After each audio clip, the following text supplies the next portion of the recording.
मित्रांनो नमस्कार। मित्रांनो आज आपण बऱ्याच दिवसानंतर भेटत आहोत। मित्रांनो आजचा व्हिडिओ खास 12वीच्या विद्यार्थ्यांसाठी आहे। विद्यार्थी मित्रांनो आजकाल आपण पाहतो की सर्वच 12वी विज्ञान शाखेच्या मुलांचा कल हा इंजिनिअरिंग किंवा मेडिकलकडे आहे आणि त्यांना इतर क्षेत्रांबद्दल अशी माहिती पुरवणारं कोणी नसतं किंवा त्याबद्दलची माहिती ते जाणून घेत नाहीत। मित्रांनो आपल्या चॅनलचा उद्देशच आहे की ग्रामीण भागातील विद्यार्थ्यांना मोफत आणि योग्य ते मार्गदर्शन उपलब्ध करून देणं, मग ते इंग्रजी विषयाचा असो किंवा इतर कोणत्याही शाखेबद्दलचा असो किंवा यशस्वी विद्यार्थ्यांच्या मुलाखतीतून आपण विद्यार्थ्यांना मार्गदर्शन करण्याचं कार्य करत असतो। आजही असंच आपण ग्रामीण भागातल्या विद्यार्थ्यांसाठी एका नव्या क्षेत्राची माहिती घेऊन आलेलो आहोत। मित्रांनो आज आपण जाणून घेणार आहोत आयसर याबद्दल। मित्रांनो मेडिकल आणि इंजिनिअरिंग व्यतिरिक्त इतरही क्षेत्र आहेत जसे की संशोधन क्षेत्र, आणि याच संशोधन क्षेत्रामध्ये विद्यार्थ्यांना काम करण्याची संधी मिळू शकते। तर मित्रांनो आयसर म्हणजेच Indian institute of science education and research याबद्दलची माहिती आपण जाणून घेणार आहोत। मित्रांनो या Indian institute of science education and research या माध्यमातून विद्यार्थी मित्रांना डिग्री प्लस पीजी असं एकत्र शिक्षण घेता येतं आणि हा 5 वर्ष कालावधीचा कोर्स असतो। या डिग्रीचं नाव आहे BSMS bachelor of science and master of science. ही एकत्रित डिग्री आणि पीजी असलेला हा कोर्स करून विद्यार्थी वेगवेगळ्या क्षेत्रामध्ये कार्यरत राहू शकतात। हा एक राष्ट्रीय स्तरावरील उपक्रम आहे आणि मग देशामध्ये 7 ठिकाणी या Indian institute of science education and रिसर्चची महाविद्यालये आहेत। त्यामध्ये पुणे, मोहाली, कोलकाता, भोपाल, तिरुपती, त्रिवेंद्रम आणि बेहरामपूर अशा 7 ठिकाणी देशामध्ये कॉलेज आहेत।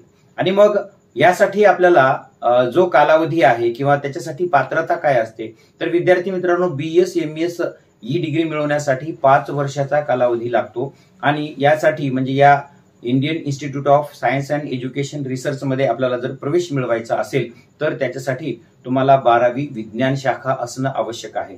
आणि त्याचबरोबर मित्रांनो आपल्याकडे PCBM या 4 विषयापैकी कोणतेही 3 विषय असणं आवश्यक आहे। म्हणजेच फिजिक्स, केमिस्ट्री, बायोलॉजी आणि मॅथ या 4 पैकी कोणतेही 3 विषय आवश्यक असतात। आणि 12वीला तुम्हाला 12वीच्या बोर्ड परीक्षेमध्ये तुम्हाला जे SC आणि ST कॅटेगरीचे किंवा दिव्यांग विद्यार्थी आहेत त्यांना 55% किमान, आणि जे इतर कॅटेगरीचे म्हणजे ओबीसी असो, ओपन असो किंवा इतर कोणतीही कॅटेगरी तर त्यांना किमान 60% गुण असणे आवश्यक आहे। आणि मित्रांनो मग ह्याच्यासाठी एक परीक्षा घेतली जाते, स्टेट सेंट्रल बोर्डच्या माध्यमातून एक आयसर ऍप्टिट्यूड टेस्ट घेतली जाते आणि त्या माध्यमातून विद्यार्थ्यांची निवड केली जाते। मग ह्याची जी परीक्षा आहे आयसर साठी जी प्रवेश परीक्षा आहे तर ती कशी असते, आपण या परीक्षेचं स्वरूप जाणून घेऊया। परीक्षा कशी असते, जी आयसर ऍप्टिट्यूड टेस्ट आहे तर ती कशी असते, तर मित्रांनो PCBM या विषयाला प्रत्येकी 15 प्रश्न विचारले जातात।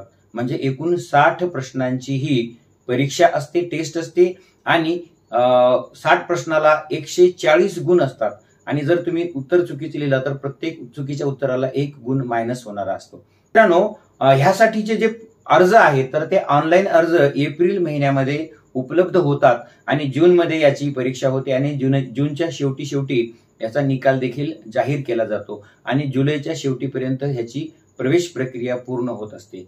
मग विद्यार्थी मित्रांनो BSMS याचा उद्देश काय आहे, तर कमी वयामध्ये मुलांना संशोधनाची संधी उपलब्ध करून देणे, त्यांना वेगवेगळ्या क्षेत्रामध्ये संशोधनाला वाव देणे। BS किंवा MS पूर्ण करतील तर त्यांना नोकरीच्या संधी कुठे आहेत, तर बार्क BARC मध्ये नोकरी उपलब्ध होऊ शकते, DRDO मध्ये जे केंद्र शासनाचा उपक्रम आहे त्यामध्ये, किंवा इस्रो मध्ये सुद्धा नोकरीची संधी उपलब्ध होऊ शकते। आणि जर समजा काही जणांना त्याही पुढे शिक्षण घ्यायचं असेल म्हणजे डॉक्टरेट करायची असेल, PhD करायची असेल तर त्याच्यासाठी फेलोशिप सुद्धा दिली जाते। आणि केंद्र आणि राज्य सरकारचे जे वेगवेगळे उपक्रम असतात तर त्या उपक्रमांमध्ये या BSMS झालेल्या उमेदवारांना संधी आहे किंवा वेगवेगळ्या कंपन्या आहेत तर त्या कंपन्यांमध्ये सुद्धा संधी आहे। आणि तुम्ही जर डॉक्टरेट झालात म्हणजे तुमची PhD झाली तर तुम्हाला शास्त्रज्ञ म्हणूनही काम करता येतं आणि त्यासोबतच तुम्हाला देश तसेच विदेशात सुद्धा नोकरीच्या संधी उपलब्ध आहेत। तर मित्रांनो नक्कीच तुम्ही 12वीला जे विद्यार्थी मित्र आहेत तर त्यांनी इंजिनिअरिंग आणि मेडिकल यापेक्षा या क्षेत्राचा म्हणजे आयसरचाही आपण विचार करावा आणि संशोधन क्षेत्रामध्ये आपण आपलं करिअर घडवायला काही हरकत नाही. जे विद्यार्थी कुशाग्र बुद्धिमत्तेचे आहेत, ज्यांना वेगवेगळं संशोधन करण्यामध्ये आवड आहे, रुची आहे, तर त्या विद्यार्थ्यांनी या कोर्सचा नक्कीच विचार करावा. पुन्हा आपण भेटूया एका नवीन विषयासह. तोपर्यंत नमस्कार. Keep learning, keep growing.